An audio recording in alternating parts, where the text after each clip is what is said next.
At night, the house feels like a completely different place. During the day it breathes, creaks, lives out loud. But after midnight, it holds its breath. Every tiny sound sharpens, stretches, becomes impossible to ignore. And that's when I started realizing something important. When you hear your mom walking toward your room at night, you have exactly 2 seconds to decide how you're sleeping. It was around 2 a.m. My room was wrapped in darkness, lit only by the faint glow of my phone screen, casting pale reflections across the ceiling. I was lying there, scrolling through YouTube, volume barely audible, like that alone could protect me. Everything felt calm. Too calm. Then I heard it. Footsteps. Soft, but unmistakable. Moving down the hallway. Getting closer. My heart stuttered, like it forgot its job for a second. It was my mom. 2 seconds.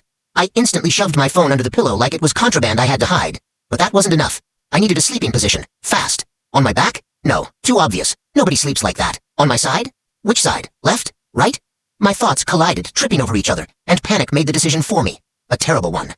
I froze in the most unnatural position imaginable. One arm trapped under my body, one leg hanging halfway off the bed, my face squished into the pillow at a weird angle, like I'd been dropped there and forgotten. The door creaked open. A thin line of light spilled across the floor. She walked in. I tried to breathe normally, but instead, I sounded like I had just sprinted for miles. My chest rose too fast, too sharp. Every breath felt loud enough to expose me. She stopped, just stood there, watching. A few seconds passed, or maybe 10 minutes. Time stretches in moments like that, thin and endless. I could feel sweat building, the pillow warming under my face. And then? Betrayal. My phone vibrated under the pillow, loud enough in the silence. No, not now. Something inside me collapsed, but on the outside, nothing. I didn't move. I committed fully. I know you're awake, she said calmly. Silence. I didn't even twitch. At this point, it wasn't just pretending. It was a principle. I had gone too far to back out now. She sighed, tired but not angry. Put your phone away and go to sleep. Her footsteps faded back into the hallway. The door closed. I stayed frozen for another 5 minutes, just in case. Extra just in case.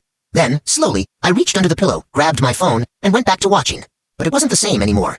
Every sound in the house felt like a warning. Every creak meant she might be coming back.